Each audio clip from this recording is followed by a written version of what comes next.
Bonjour à tous. Aujourd'hui, nous allons nous poser une question qui est à la fois tellement simple mais tellement importante. Vers quel organisme vous dirigez? Allez-vous vous diriger vers une banque en ligne versus une banque physique? Entre les deux, on a souvent fait des études de produits ensemble et puis vous avez pu constater qu'il y a un gouffre parfois entre les offres de ces deux types de banques. Eh bien, on va regarder ça aujourd'hui. Quels sont les avantages mais aussi les inconvénients des banques en ligne et quels sont les avantages et les inconvénients des banques physiques? Et à la fin de la vidéo, bien entendu, mon avis final. Et ainsi, j'espère que vous allez avoir une idée plus claire et savoir véritablement quel type d'organisme va vous correspondre. Commençons tout d'abord par les avantages des banques en ligne. Rappelons qu'une banque en ligne n'a pas d'agence de proximité, donc pas de frais liés à ces agences, si bien qu'elles peuvent vous offrir des coûts très bas, voire nuls, sur la gestion globale de votre argent. On parle de frais qui sont quasi nuls, voire nuls pour les comptes courants. On parle de cartes gratuites, on parle de virements et retraits en zone euro gratuit. On parle de toutes les opérations courantes que vous pouvez souhaiter faire sur votre compte qui vont être faites à des coûts qui sont ultra compétitifs. Deuxième avantage, des rendements sur l'épargne plus compétitifs. Certains que les banques en ligne sont beaucoup plus focusées sur la qualité du produit pour conserver et attirer leurs clients, mais également qu'elles n'ont pas à charge, comme on disait, les frais d'agence physique. Si bien que déjà à la base, les frais de gestion, par exemple, des unités de compte sont beaucoup plus bas pour les banques en ligne que ce que peuvent offrir les banques physiques. Je rappelle, dans nos études, on l'a vu, une banque comme Fortuneo offre du 0,75% de frais de gestion sur les unités de compte versus des banques physiques qui peuvent aller jusqu'à 1,80% sur les unités de compte. Donc vous voyez, il y a plus de 1% de différence. Ça fait que ça gruge énormément votre rentabilité. Avec les banques en ligne, eh bien d'entrée, vous savez que votre argent travaille pour vous. Donc d'entrée, c'est un avantage sur les rendements de l'épargne. Autre avantage, l'accessibilité totale. Votre argent vous est disponible 7 jours sur 7, H24. Donc, quel que soit votre rythme de vie, quelle que soit l'heure à laquelle vous voulez vous occuper de gérer votre argent, que ce soit de jour comme de nuit, tout est accessible, incluant les supports également qui sont accessibles, tels que support chat, support email.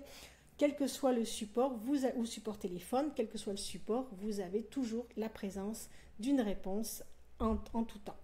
Et puis vous avez les alertes, vous avez les suivis en temps réel, vous avez donc vraiment une accessibilité totale de vos comptes et ce, en souplesse complète par rapport à votre façon de gérer. Puis vous avez des outils et des systèmes d'innovation très très innovants tels que, bon déjà on parle des plateformes, bien entendu les banques en ligne travaillent énormément pour offrir des plateformes qui sont ergonomiques, qui sont fluides, qui sont vraiment intéressantes à travailler, faciles à travailler, mais également des outils tels que, on parle des cartes virtuelles, on parle des paiements instantanés, des alertes tout à l'heure, notifications, mais également les outils tels que les outils pour gérer votre budget, qui vont vous aider à gérer votre budget, les outils qui vont vous aider à gérer votre épargne, à mettre en place des systèmes d'épargne régulière et qui vont vous aider et qui vont vous donner une visibilité sur la gestion que vous avez de votre argent. Donc ce sont des outils qui sont très intéressants en matière de suivi budgétaire et de suivi de votre argent. Et puis, les banques en ligne vont souvent vous faire des cadeaux de bienvenue, bien entendu, pour attirer la clientèle. Et elles sont parfois très généreuses. On parle par exemple de Fortuneo qui offre jusqu'à 250 € à l'ouverture d'un compte et ce, en passant par le lien en description de la vidéo. Donc, véritablement, ce sont des cadeaux qu'on apprécie. Donc vous l'avez vu, souvent je fais référence à Fortuneo parce que de toutes les études qu'on a pu faire sur les produits financiers, Fortuneo sort toujours gagnant, se démarque toujours de la concurrence, que ce soit les banques en ligne ou que ce soit véritablement les banques physiques, à travers notamment des frais, notamment c'est une banque qui n'a aucun frais sur la gestion d'un compte courant. Elle offre des cartes, toutes ces cartes sont gratuites. Elle offre également, comme vous le voyez, des frais mondiaux qui sont à 0. Elle offre une plateforme de trading qui est assez bonne avec quantité d'informations dessus. L'application est agréable. Et puis une chose importante, Fortuneo vous offre tous les produits financiers que vous pouvez souhaiter avoir, que ce soit compte courant, que ce soit les cartes, que ce soit les placements retraite, les placements d'assurance vie, que ce soit les placements boursiers avec sa plateforme, que ce soit également les prêts. Donc vous pouvez vraiment réunir avec Fortuneo l'ensemble de vos produits financiers, ce qui n'est pas toujours le cas des banques en ligne. Donc véritablement, vous avez avec cette banque quand même une banque qui se démarque totalement des banques en ligne. Quels sont maintenant les inconvénients des banques en ligne? Le premier, eh bien, il n'y a pas d'agence physique. Bien entendu, si vous voulez faire des opérations avec de l'espèce ou des chèques, c'est un petit peu plus problématique. Et effectivement, vous n'avez pas de contact humain avec un conseiller qui va vous suivre et qui va vous être attitré, bien entendu. Le support est offert uniquement en ligne, alors c'est sûr qu'il est puissant, H24, 7 jours sur 7, vous avez plusieurs moyens d'avoir votre support, mais il n'en demeure pas moins que vous n'avez pas de conseiller physique, vous n'avez pas véritablement cette relation qui peut être rassurante pour certains d'entre vous, d'avoir une personne en face de vous et qui va aussi vous connaître et pouvoir évoluer avec vous et vous permettre de comprendre vos besoins pour planifier votre gestion financière. Puis dans certains cas où les questions seront peut-être un petit peu plus complexes, ça peut effectivement être un petit peu plus limité, donc il faut toujours le prendre en considération.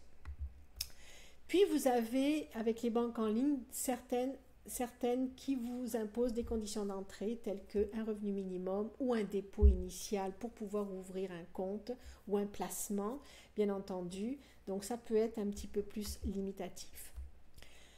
D'une manière générale, les banques en ligne, ce sont des banques qui vont vous offrir des coûts moindres, qui vont vous offrir une disponibilité totale avec des plateformes hyper travaillées pour pouvoir vous faciliter la gestion de votre budget et des outils. C'est une banque qui va être avantageuse, mais qui n'a pas de présence physique malgré tout. Passons maintenant aux banques physiques. Quels sont leurs avantages? Le premier avantage, bien entendu, c'est le conseil sur mesure. C'est la relation de proximité, c'est la banque qui est à côté de chez vous, c'est le conseiller que vous connaissez depuis 5 ans, 6 ans, 7 ans et qui va vous suivre et qui va pouvoir comprendre vos besoins. Donc, et puis, c'est aussi la facilité dans des dossiers peut-être un petit peu plus complexes. Donc ça, c'est un premier avantage et c'est d'ailleurs la force des banques physiques. Le deuxième avantage, on parle de manipulation de cash ou de chèque. Il est évident qu'avec les banques physiques, on a l'agence, on a le guichet, donc c'est beaucoup plus simplifié.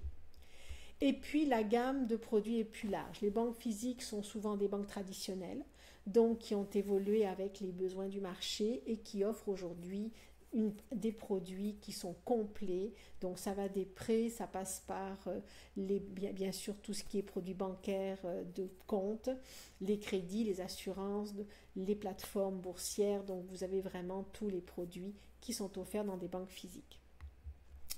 Quels sont maintenant les inconvénients des banques physiques? Le premier inconvénient, ce sont les coûts. Bien entendu, les agences, il faut les payer, il faut payer ce que coûte votre agence de proximité. Donc, ça a un coût et ce coût se répercute sur aussi bien vos frais de compte que la carte, que toutes les interventions qui peuvent être faites et qui vont avoir un surcoût. Vous avez souvent des frais de tenue de compte de base et dans ce cas-là, toute opération externe va être un extra financièrement ou alors vous allez prendre le forfait must de votre tenue de compte où là tout va être inclus, mais on parle quand même de quelques centaines d'euros par mois avec tous les frais que ça implique. C'est souvent effectivement coûteux, mais c'est le coût d'avoir une présence physique. Les rendements sont plus faibles, bien entendu, on en a parlé tout à l'heure, les coûts de gestion des unités de compte pénalisent déjà pas mal le rendement et puis les banques physiques effectivement sont tout simplement parfois moins efficaces sur la qualité de leur rendement. Les horaires, bien entendu, vous êtes lié à une agence qui a des horaires, qui ne travaillera pas H24 et 7 jours sur 7. Donc, il faut prendre ça en considération avec le déplacement qu'implique tout rendez-vous à l'agence. Donc, ça peut être effectivement un inconvénient. Alors, au final, la banque physique vous offre une présence physique, mais à un coût important. Donc, quel est mon verdict? Eh bien, vous le savez sans doute, je vais toujours privilégier les banques en ligne parce que c'est disponible tout le temps, c'est facile à travailler, c'est des frais qui sont réduits au strict minimum, voire nuls. Et puis, ce sont des rendements plus avantageux. Et puis, ce sont des banques qui peuvent vous offrir tous les produits qu'une banque physique peut vous offrir, tout au moins pour certaines d'entre elles. Donc, ça demeure le meilleur choix quand on recherche la facilité d'avoir de l'argent qui travaille pour vous et non pas pour la banque et qu'on a peut-être moins le besoin d'avoir un conseiller physique. Pour ceux cependant qui préfèrent avoir un conseiller en vis-à-vis, d'avoir une personne, d'être suivi avec une certaine fidélité, bien entendu cet aspect-là qui coûte, qui vaut son pesant d'or, peut être un atout qui va être tout à fait adapté à vos attentes et dans ce cas-là, effectivement, la banque en ligne sera moins à votre avantage. Mais d'une manière générale, la banque en ligne offre tous les avantages qu'une banque peut vous offrir, à savoir les frais, à savoir les produits, les rendements, tout est là. Et puis, je reviens sur la banque Fortuneo qu'on apprécie particulièrement parce que ça reste une banque qui vous offre des avantages, notamment ce 250 € qui peut être offert, jusqu'à 250 € pour l'ouverture d'un compte et ce en cliquant sur la description en lien de la vidéo. Et vous avez effectivement avec cette banque tous ces avantages, plus le fait d'avoir une banque qui vous offre tous les produits financiers du marché. Donc si jamais vous avez à choisir, bien entendu, moi je vous recommanderais toujours Fortuneo parce que c'est la plus efficace. Et puis vous avez ce cadeau jusqu'à 250 € offert en cliquant sur le lien dans la vidéo. Et c'est un cadeau qui est exclusif à notre communauté. Alors j'espère avoir répondu à vos questions et à très bientôt.